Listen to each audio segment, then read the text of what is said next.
Grafiquemos esta función. Para ello primero hallemos su dominio.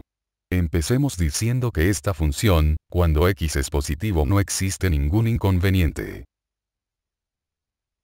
En cambio cuando x es no negativo hay inconvenientes.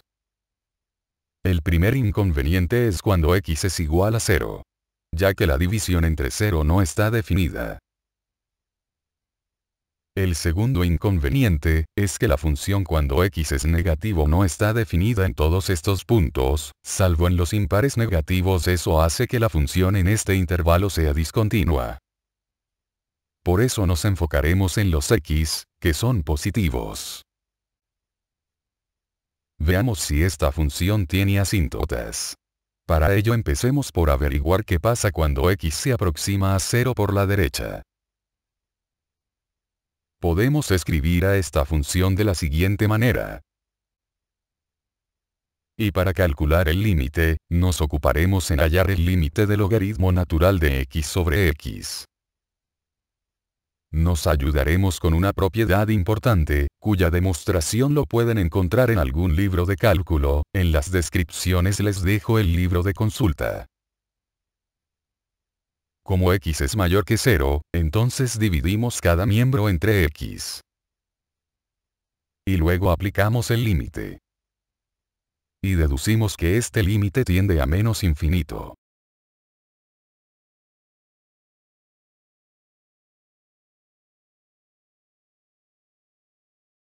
Entonces, a partir de este límite, deducimos que esta función tiende a 0 por la derecha. Por otro lado, veamos qué sucede con la función cuando x tiende al más infinito.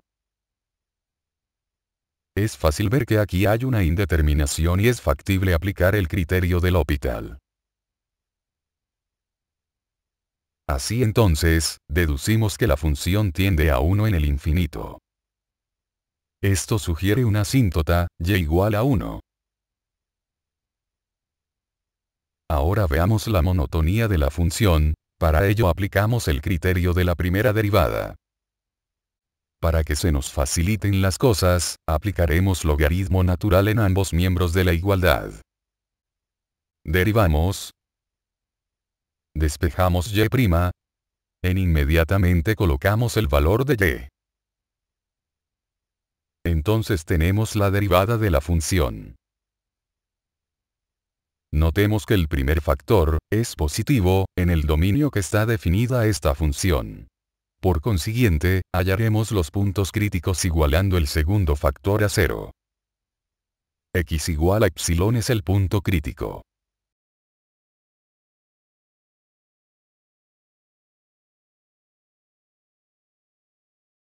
Observemos el comportamiento de la función a la izquierda y a la derecha de epsilon.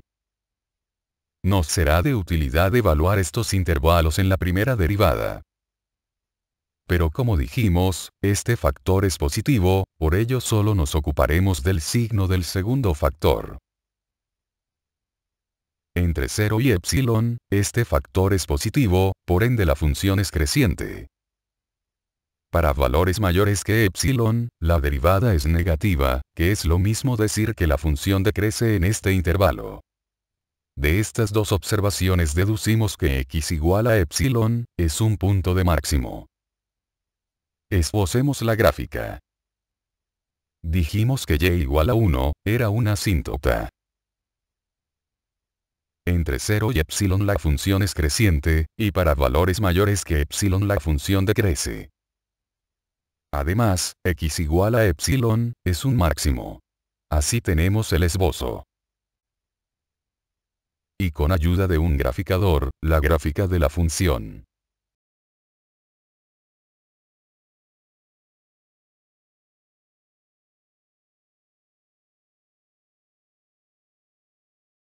Pasemos a otro ejercicio. Determinar el área del rectángulo más grande que tenga dos vértices sobre el eje x, y los otros dos sobre la parábola y igual a 9 menos x al cuadrado, por arriba del eje x. Veamos que esta parábola tiene su vértice en 0,9. Y se abre hacia abajo. los interceptos de esta parábola con el eje X, se deduce resolviendo la ecuación 9 menos X al cuadrado igual a 0. Supongamos que un vértice del cuadrado sea a, 0. Donde a está entre menos 3 y 3.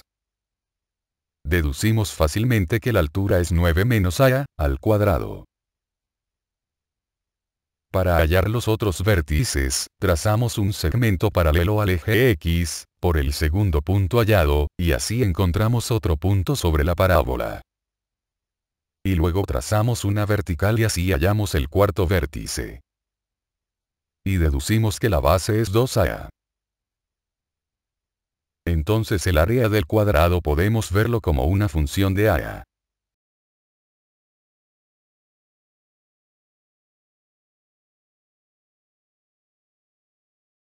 Veamos si esta función tiene un máximo. Para ello apliquemos la primera derivada. Entonces la igualamos a 0 para hallar los puntos críticos. Luego hacemos las evaluaciones en los intervalos correspondientes. En este intervalo la derivada es menor que 0 y por ello, la función es decreciente. En este intervalo, la función es creciente. Y en este es decreciente. Pero a es positivo, entonces solo nos interesa estos dos últimos intervalos. Que se deduce que en raíz cuadrada de 3 hay un máximo. Entonces el área máxima es 12 raíz de 3.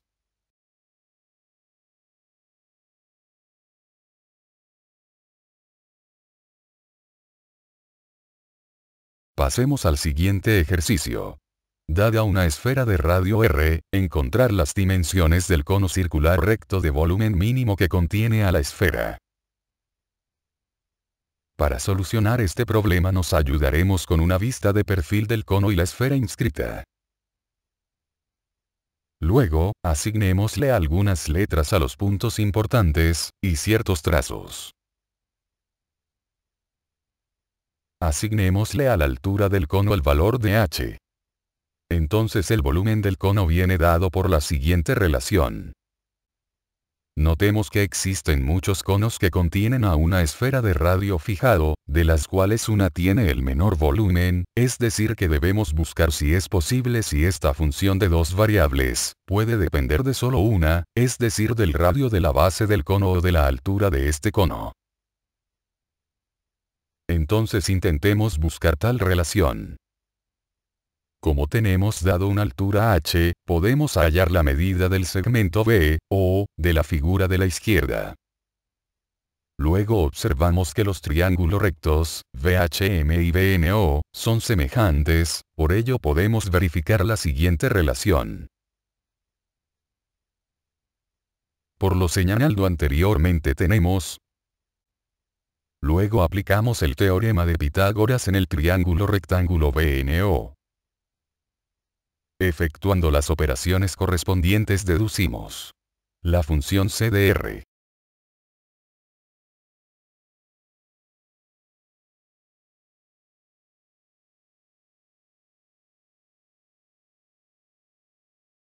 A esta función que depende del radio variable de la base del cono, debemos derivarla. Entonces derivemos. Como el radio de la base es positivo y mayor que el radio de la esfera, el primer factor y el denominador nunca se anulan. Por eso, hallaremos los puntos críticos igualando este factor a 0. Así tenemos el punto crítico, que debe ser positivo, ya que estamos trabajando con medidas. Notemos que esta expresión es siempre positiva. Por tal razón, nos enfocaremos en el cambio de signo de este término. Es fácil ver que aquí la función decrece, y acá la función crece. Es decir que el radio de la esfera multiplicado por la raíz cuadrada de 2, es un punto de mínimo. Recordemos, que nos piden las dimensiones del cono, es decir el radio de la base, que ya la tenemos, y su altura. Para su altura, recordemos que hallamos esto. Por ende, la altura del cono es el cuádruplo del radio de la esfera. Entonces resolvimos el problema dado.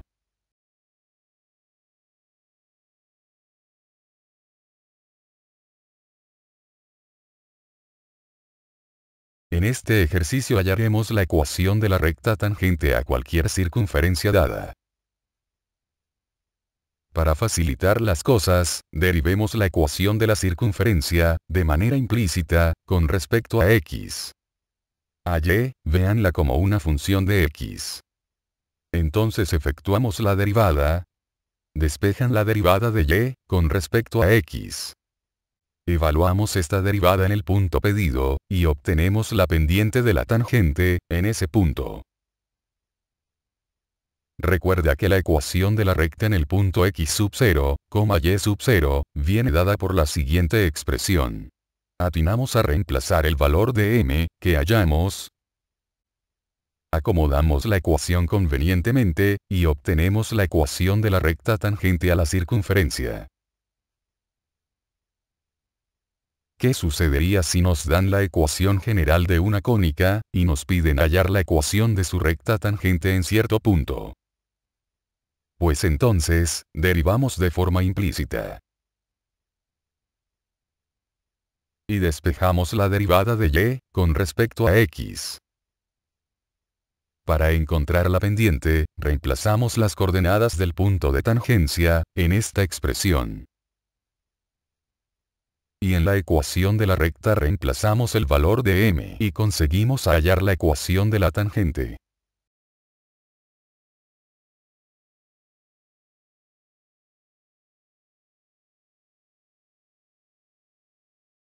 Hallemos la recta tangente y normal a esta circunferencia, al punto dado. Evaluemos la ecuación en x igual 1, y resolvamos la nueva ecuación para obtener las ordenadas. Luego derivamos de forma implícita la ecuación de la circunferencia. Despejamos la derivada de y, con respecto a x. Luego hallamos la pendiente en el punto 1,1. Y por ende la ecuación de la recta tangente. Y luego la pendiente en el punto 1,-3. Y tenemos la ecuación de la recta tangente en este punto. Para hallar la ecuación de la recta normal, recordemos que la pendiente de la recta normal es el opuesto del recíproco de la pendiente de la recta original. Por consiguiente tenemos la ecuación de la normal en el punto 1,1. Y la ecuación de la recta normal en el punto 1,-3.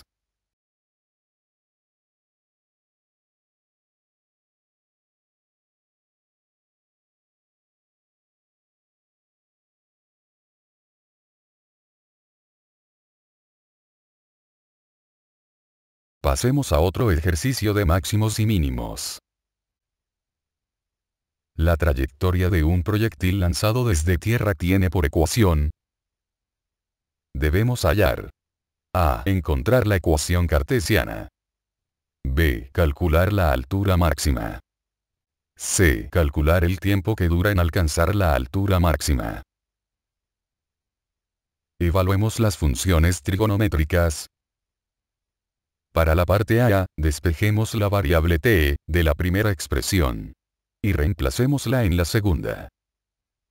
Así resolvemos esta parte. Para la parte B, derivemos la función cartesiana hallada en A. Luego hallemos los puntos críticos. Como la función derivada, es fácil de derivar, entonces empleamos el criterio de la segunda derivada. Y notamos que esta segunda derivada es negativa, por ende la función hallada en A, se abre hacia abajo, y por lo tanto el punto crítico es un punto de máximo. Entonces para calcular la altura no hacemos otra cosa que reemplazar este valor en la ecuación cartesiana. Y hallamos la altura máxima y. Y finalmente, el tiempo que transcurrió en recorrer una distancia horizontal, x igual 450 entre g, es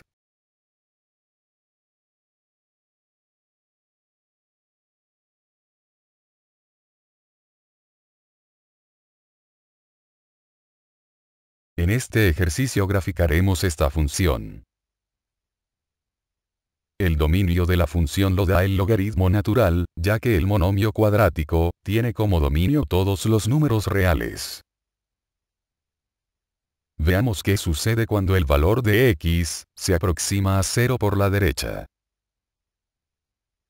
Para ello, escribiremos la función de esta forma. Hacemos esto para aplicar el criterio de L'Hopital para calcular límites. Entonces derivamos el numerador y el denominador de la fracción y efectuamos operaciones, para finalmente hallar fácilmente su límite. Esto quiere decir, que si x se aproxima por la derecha a 0, la función se aproxima a 0 por abajo, ya que la función menos x al cuadrado entre 2, es siempre negativa. Como el dominio son todos los números reales positivos, entonces no hay intercepto con el eje y. Por eso vemos si hay intercepto con el eje x. Para ello, igualamos la función a 0, y encontramos un solo intercepto, x igual a 1. Solo hay un intercepto, puesto que entre 0 y 1, la gráfica de la función está por debajo del eje x. En cambio, para valores de x mayores que 1, la curva está por encima del eje x. Veamos si esta función tiene extremos. Para lo cual, tenemos que hallar su derivada, e igualarla a 0 para hallar sus puntos críticos. Como x es mayor que 0, solo nos interesa el segundo factor.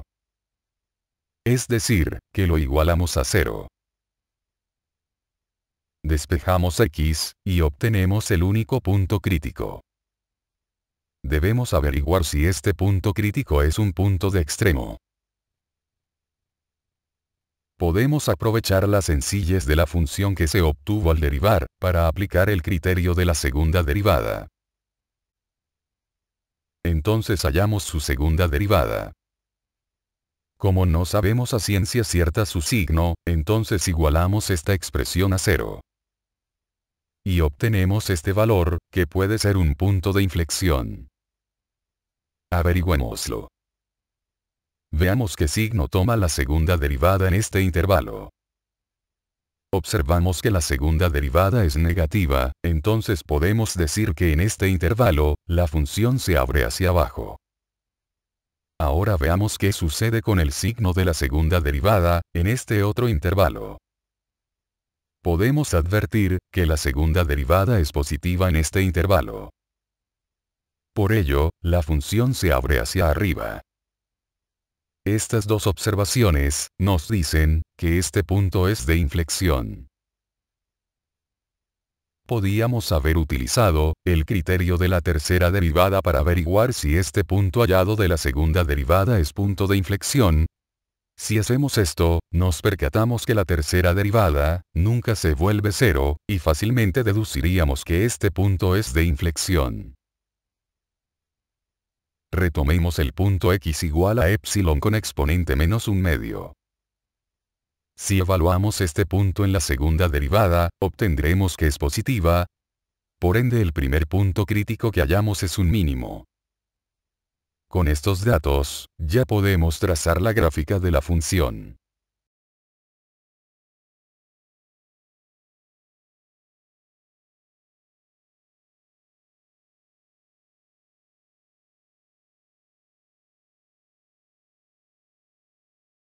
En este ejercicio, debemos hallar un punto sobre la gráfica de esta función, de tal forma que la distancia al punto 4,0 sea la más corta posible.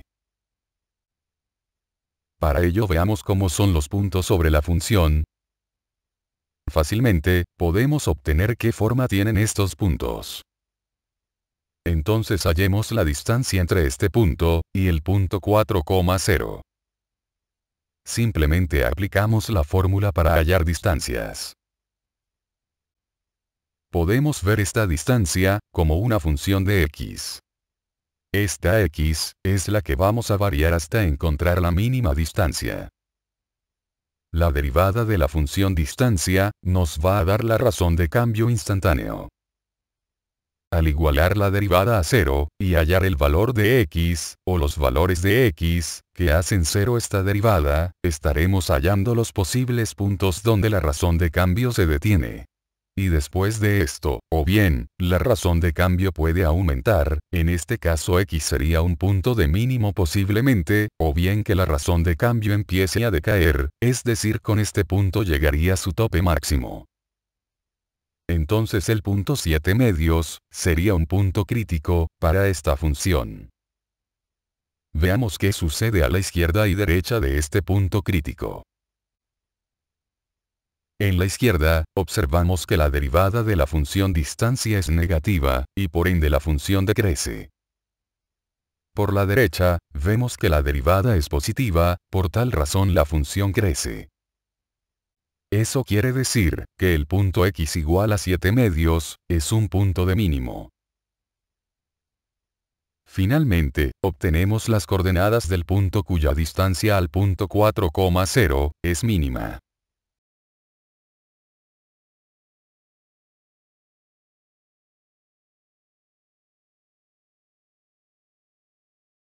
Ejercicio 9.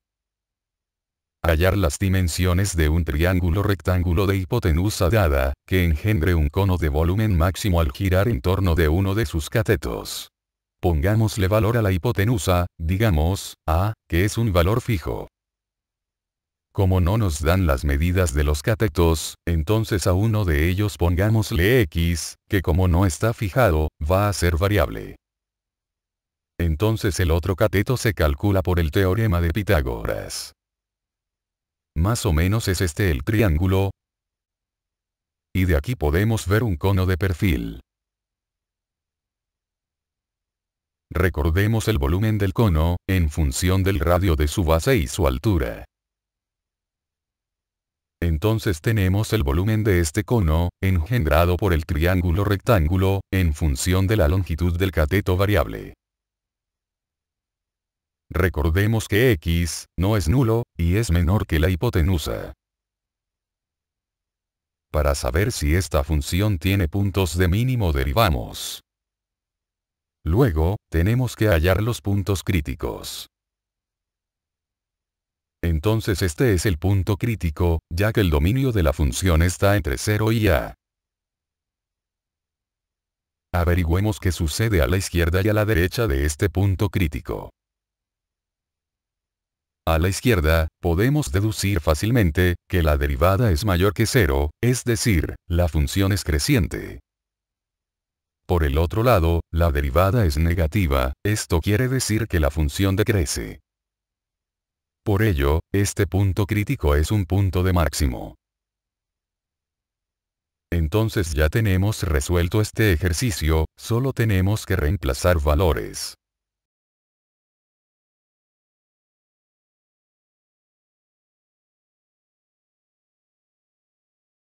Ejercicio 10. Con una pieza de 48 centímetros de ancho, se quiere construir un canal para lo cual se doblan los extremos formando un triángulo isósceles. ¿Qué ángulo deben formar sus lados para que el canal contenga la mayor cantidad de líquido? Este es un corte transversal del susodicho canal. Y como es isósceles entonces cada lado mide la mitad del ancho, es decir 14 centímetros. Supongamos que el ángulo central sea θ. Como no se fija este ángulo, asumimos que es variable. La cantidad de líquido que pase por el canal va a depender del área del triángulo. Entonces el área del triángulo es... Para encontrar su valor máximo, podemos usar la definición de la función seno. Pero utilizaremos el criterio de la derivada. Luego hallemos los puntos críticos.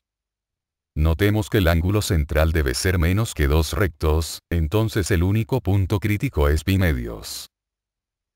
Veamos si este punto crítico es un punto de extremo. A la izquierda de este punto, la derivada es positiva, entonces la función a crece. Por el otro lado, la derivada es negativa, entonces la función decrece. Indicando así, que el punto pi medios es de máximo. entonces el ángulo buscado es un recto.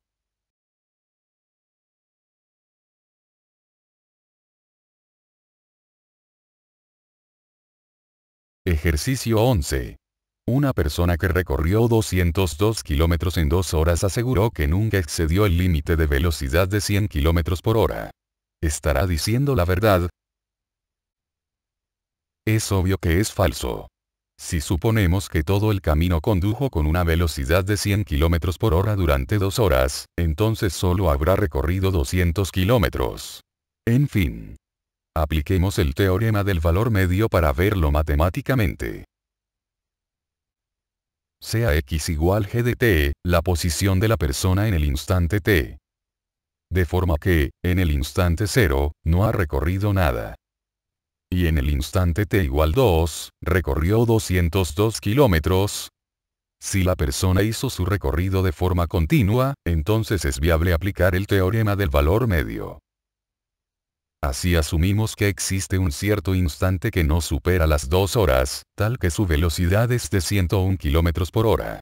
Como sabemos, la derivada de la posición con respecto al tiempo, nos da la velocidad instantánea. Y con esto comprobamos que dicha persona está mintiendo. Ejercicio 12.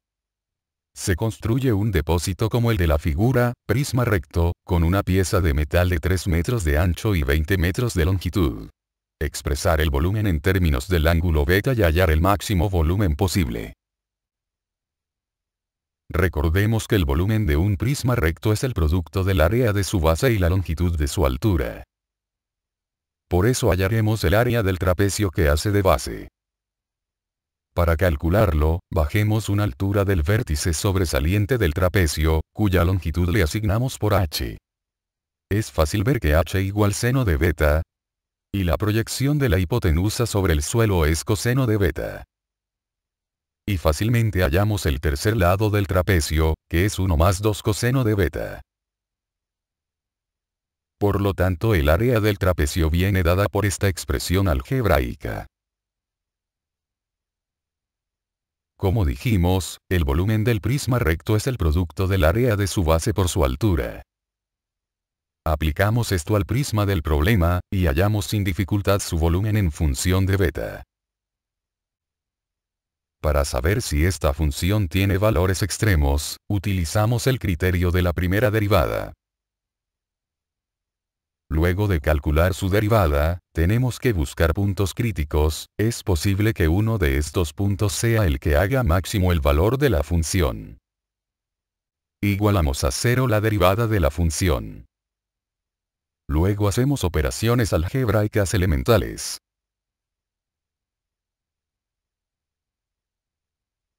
Notemos que el ángulo beta debe estar entre 0 y 120 grados, por ello, según lo resuelto, optamos por el ángulo de 60 grados. Ahora veamos qué pasa a la izquierda de Petersius y a su derecha, todo siempre dentro de la definición de beta. Por la izquierda, vemos que la derivada es positiva, por ello la función crece en este intervalo.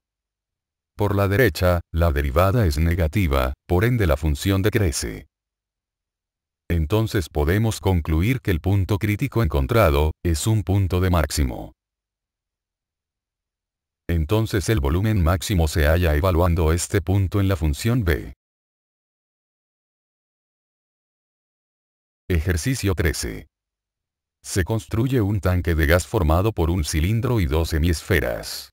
El costo por metro cuadrado de las semiesferas es doble a la parte cilíndrica. Si la capacidad es 10.000, ¿cuáles son las dimensiones que minimizan el costo?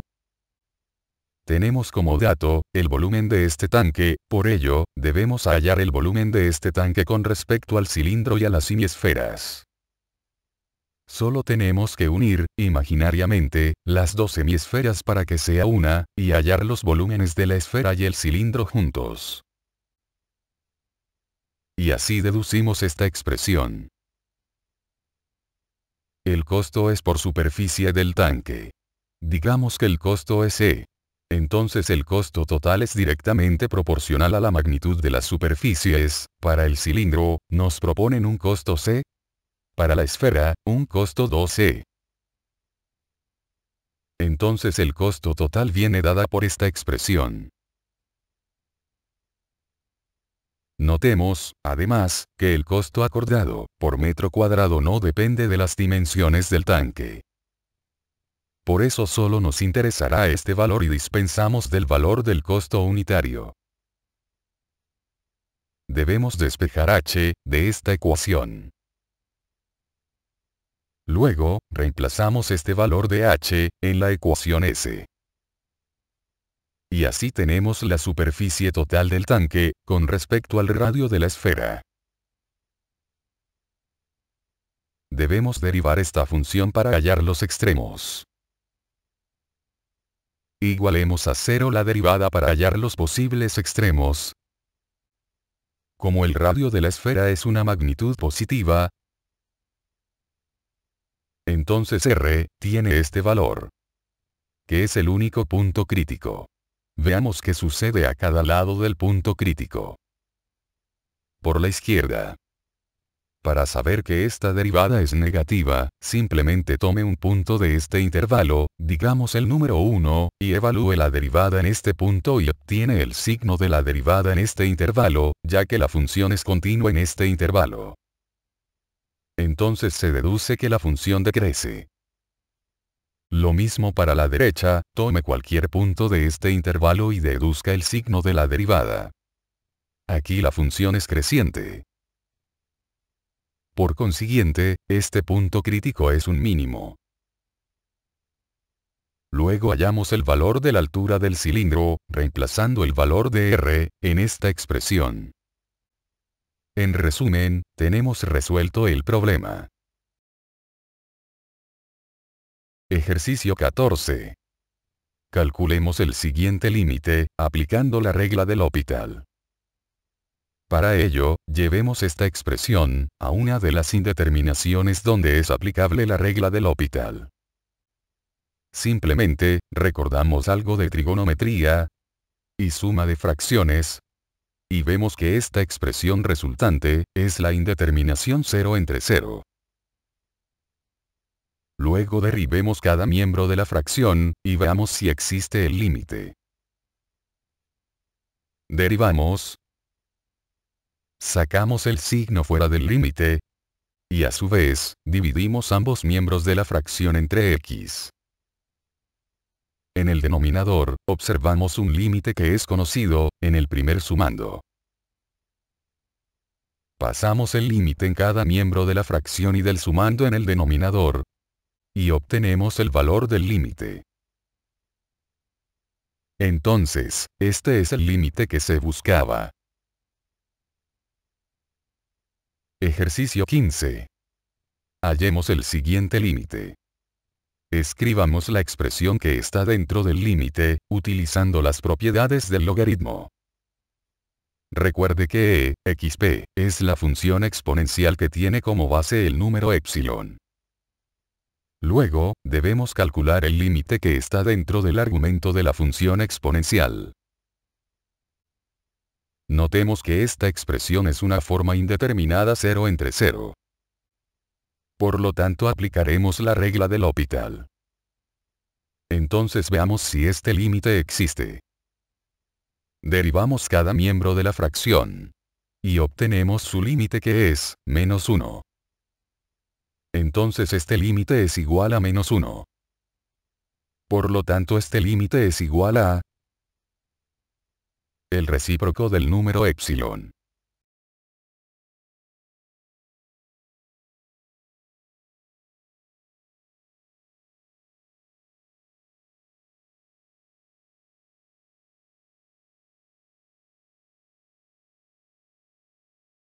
Ahora calcularemos este límite. Esta función, podemos escribirla de otra manera, aplicando propiedades de logaritmos.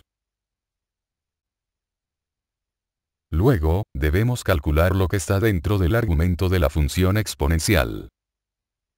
Observemos que esta forma es una indeterminación 0 entre 0. Entonces aplicamos la regla del L'Hopital. Derivamos ambos miembros de la fracción. Dividimos ambos miembros entre x al cuadrado. Pasamos el límite al denominador. Y finalmente tenemos el límite del argumento de la función exponencial.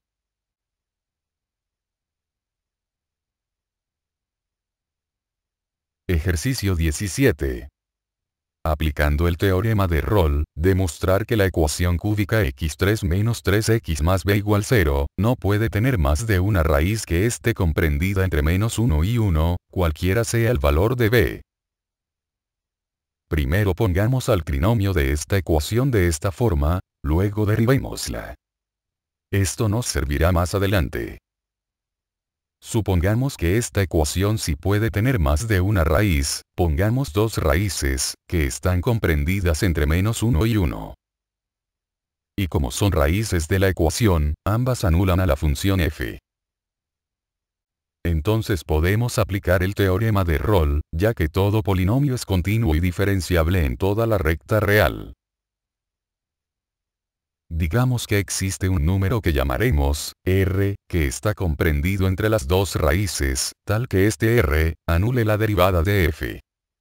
Es decir, resolviendo tenemos que r puede tomar dos valores, el -1 y el 1. Pero ninguno está comprendido en el intervalo de extremos r1 y r2, por tal razón no puede tener más de una raíz. Así demostramos este ejercicio.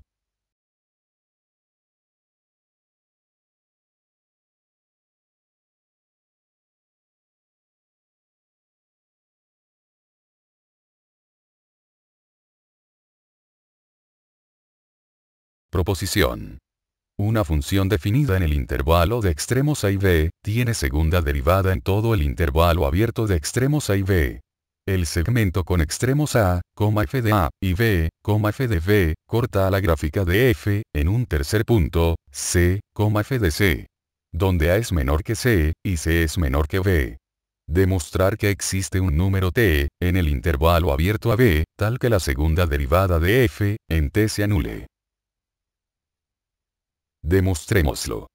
Como la función f es continua y diferenciable en el intervalo abierto a b, entonces podemos aplicar el teorema del valor medio en los intervalos abiertos, a c y cb. Notemos que el punto c, f de a, pertenece al segmento mencionado en la hipótesis de la proposición. Por ello las pendientes de estos segmentos son iguales. Por lo tanto tenemos esta igualdad. Como hipótesis teníamos que la segunda derivada de f está definida en todo el intervalo abierto a b, por tal razón la derivada de f puede ser vista como una función continua en el intervalo a b. En particular, la función f' es continua en el segmento t1, t2 que está incluido en el intervalo a b. Además, f' es derivable en el intervalo abierto t1, t2. Entonces podemos aplicar el teorema del valor medio, a la función f', en el segmento t1, t2. Digamos que existe un número, al cual llamaremos t, tal que se cumpla la siguiente relación. Pero anteriormente deducimos. Por consiguiente, así queda demostrada esta proposición.